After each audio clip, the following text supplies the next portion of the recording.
never knew about. He wakes up his own genius, or this genie. And once the genie awakens, the genie, his own genius is able to grant him wishes. And so he is able to achieve all of his goals, his ambitions, whatever he desires, because he's woken up this spirit. The tutelary spirit inside of him, because he actually, his physical body is the lamp. The lamp is symbolic of the body. And in the body there's a fire, there's a flame, there's a thing in there that actually is represented by the genie being awakened. The I, the self, God. And so this story, like most Disney stories and most other stories that we tell ourselves, are about us. And it's good to find out what these stories mean. They can help us to learn about who we are. And before we leave, let's just do one exercise. Like, tell me, what's love?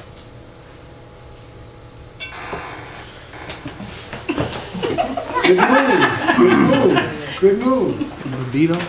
What? Libido? Now what you're doing is, because you've already done a particular etymological exercise, yes. That was one of my questions I've written out in trying to figure out. I like that. I like that. Good, good. So what you've done is you started at ME. So 9, what is ME?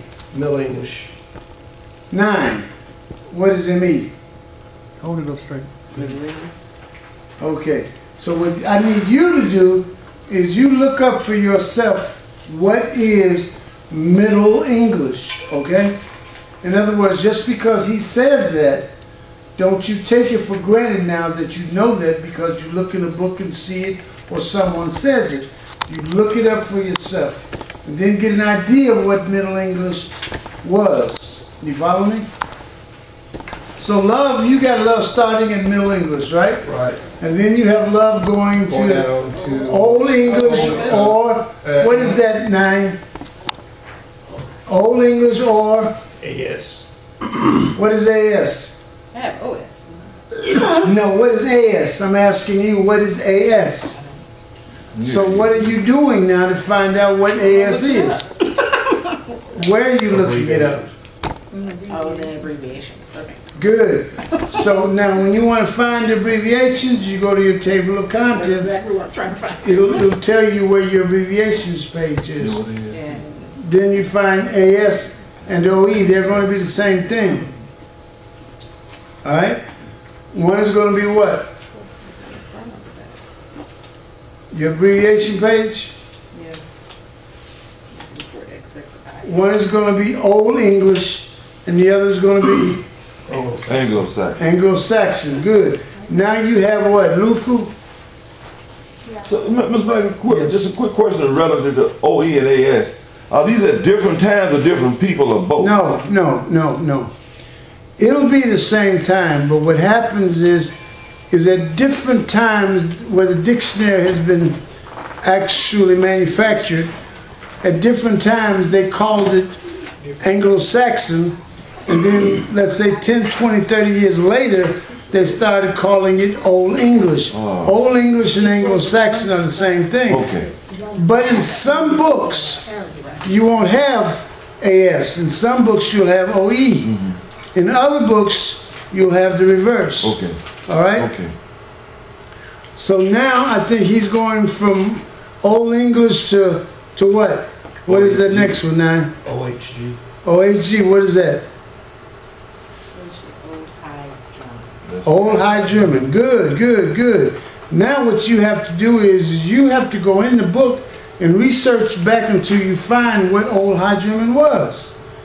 You follow me? In other words, don't because you just come across something, you read it, now all of a sudden you think you know it.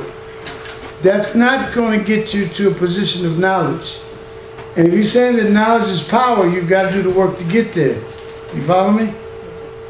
So now, your definitions of love, what are they? Somebody give me a definition of love. What's the definition? A definition? Yeah, just a definition. I don't know, affection, strong Affection. for another What's person. it? Give me a definition of love now.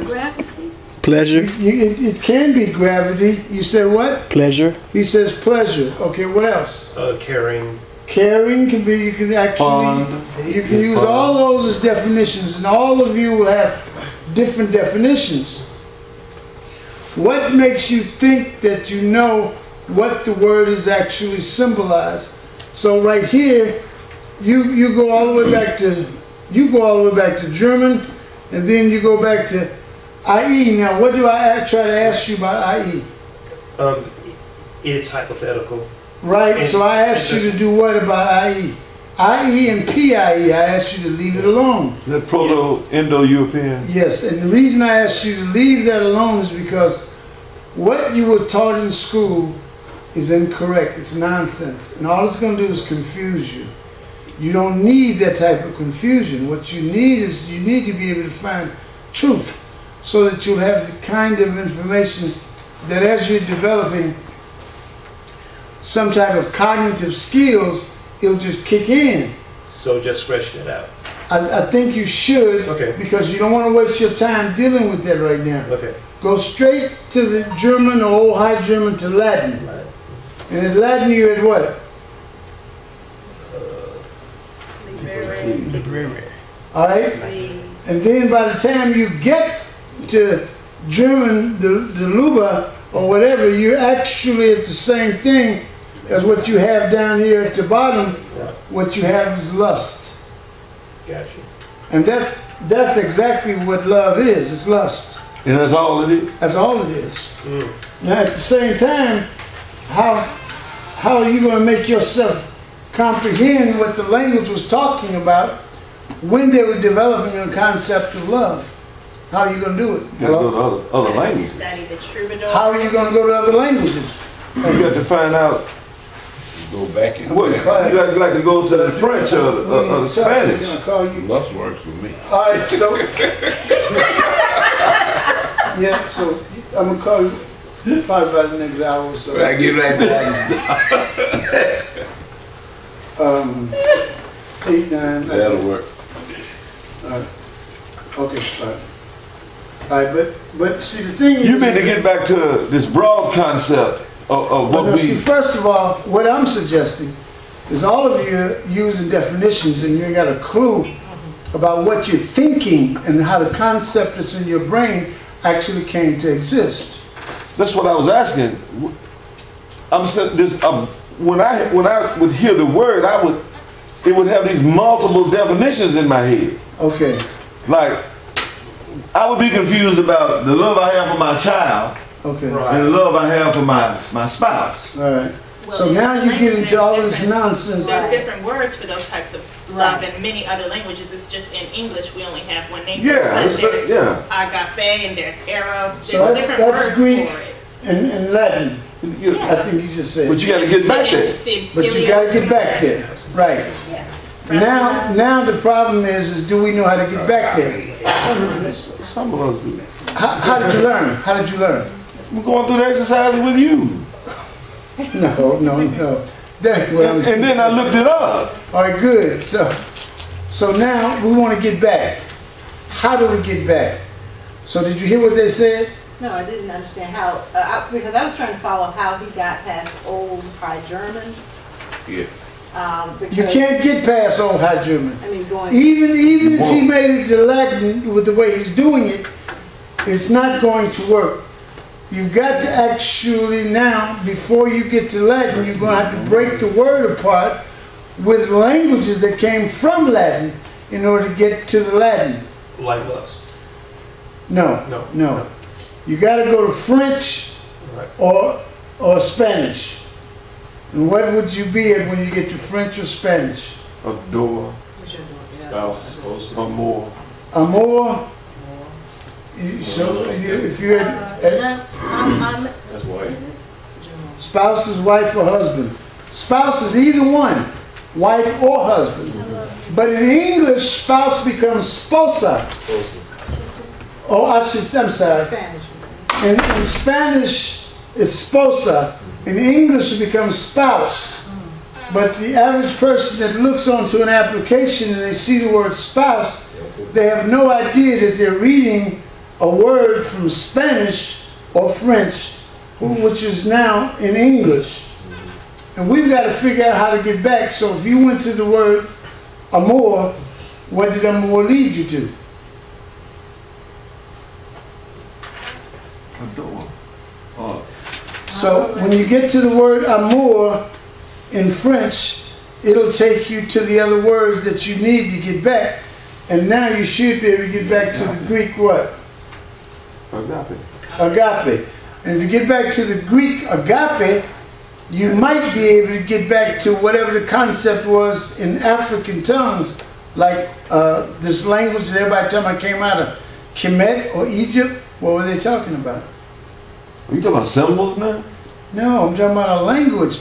There are symbols in the language because they created hieroglyphics to represent thoughts, those pictures. But I think when she first said, when we first started talking about love, she said it. That's what the word was in the African languages. What was the word that you said? Gravity. Say it again. Gravity. Gravity. Well, what does gravity do? Connect. Hold that. Gravity keeps you attracted firmly to the matter. Attraction. It keeps you attracted to the matter. And the matter is the mother. And when you're attracted to the mother, that's what the word love actually represents.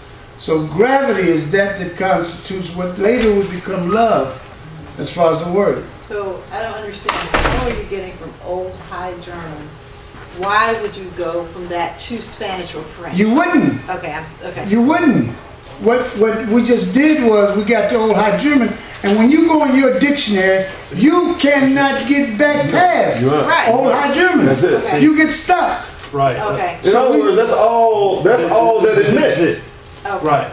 But I see. Okay. Yeah. But if you look at But- other languages, If you go to other languages, Gotcha. you may be able to get back, because you must get back at least to Latin in order to get to Greek. If you can get to Greek, you probably can get to the African origins of the words. That's what. We're not learning how to do this because, first of all, we're not learning the alphabet, and we're not learning the techniques that we need to think. That holds true, the same holds true with the word God.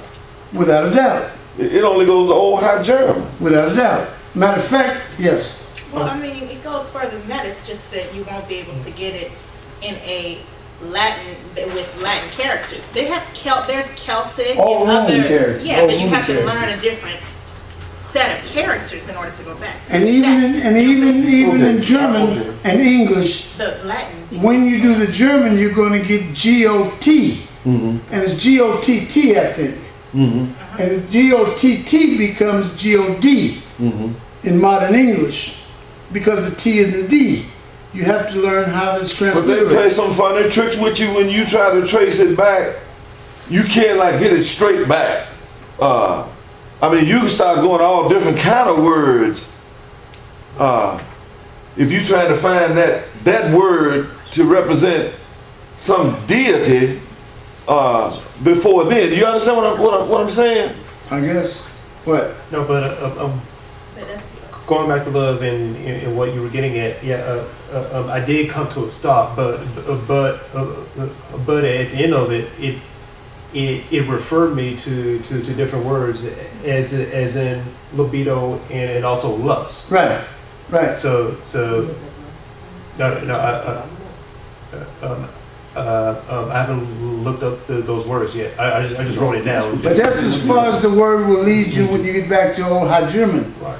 But the object is to understand that you, based on you speak English, and English is derived partly from Greek and partly from Latin. You've got to understand the concepts that have developed in order to actually develop an insight to understand this language. So now you're trying to get back. You've got to develop other skills because these books are not going to necessarily tell you how to do this. This is something you're going to learn over a period of time, yes. Would matrix be relevant to this as well? Which matrix? The word? Yeah, the word. The word matrix would be relevant, but only in that You're trying to find what mother is, or matter. So now you're trying to develop the context for mother relative to matrix. Now we got to understand that if people are talking, and let's say they use the word matrix, what are they talking about? An orthodox aspect of something? Well, what's an orthodox aspect of something? Could it be water? Could it be? Because if I'm not mistaken, ortho is first. If I'm not mistaken. And if you're talking about matrix, you must talk about first. If you're talking about first mother, you're talking about water. I think in some of the stories that you would study, what is that in Greek? Out of the Greek, is it Gaia or something? Gaia. So then the Gaia becomes G. G becomes Geo. Okay. And so then now, what are you going? You're going from language to language. No, Gaia is G-A-I-A. That's how it starts out.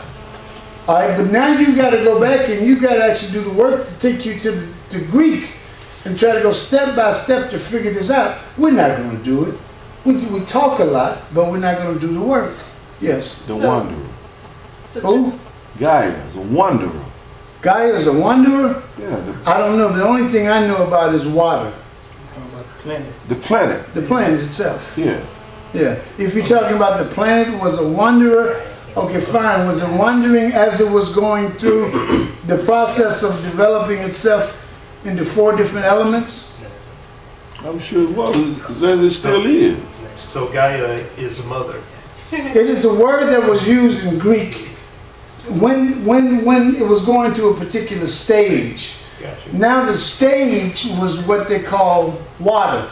In other words, it started out as what? Earth.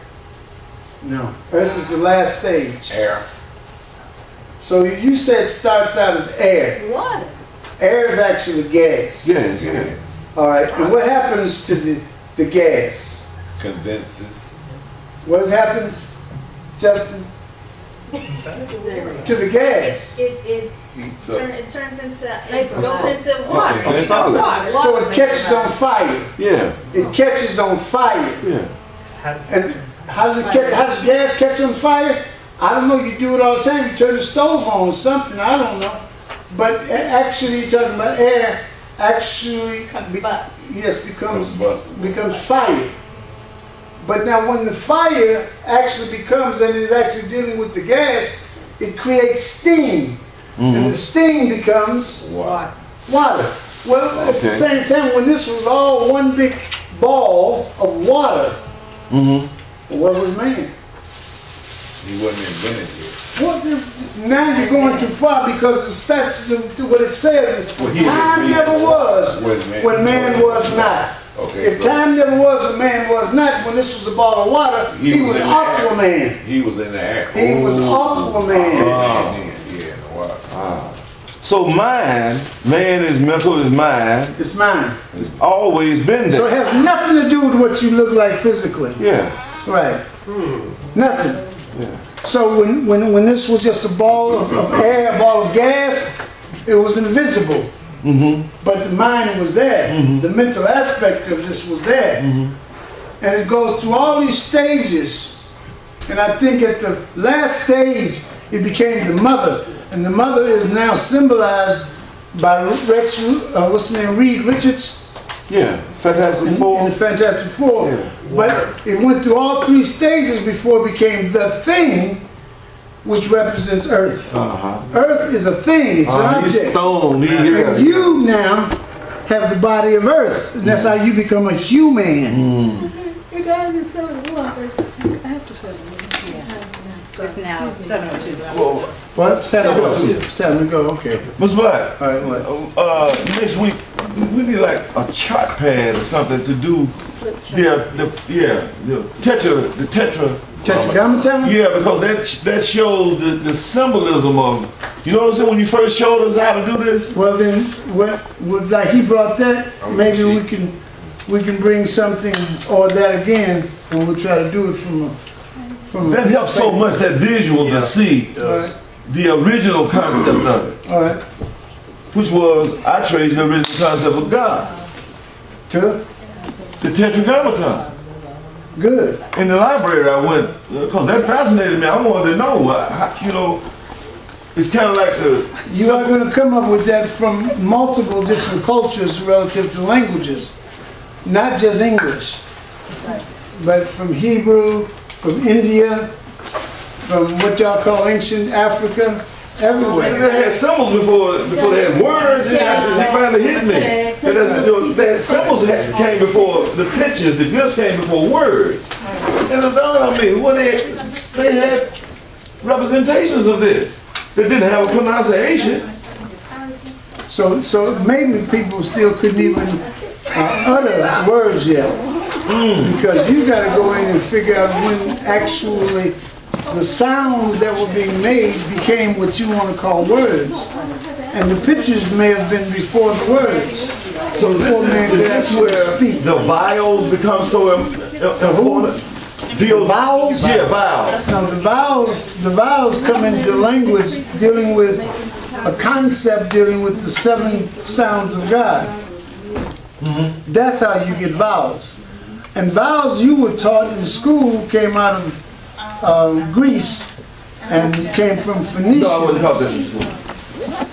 Well, that's what they teach in school. But the vowels originate from the Greeks. Oh, I hear you. I hear you, and I've learned that. Yeah, You said but I was the talking in vowels- school. But the vowels do not come from Greece and do not originate with Phoenicians. That's just some nonsense that they've taught into black people's brains. Where did the vowels come from? 9 times out of 10, if we're going to actually trace vowels, we need to start with Sanskrit. Sanskrit. That's where we need to start. That's what I want to do tonight.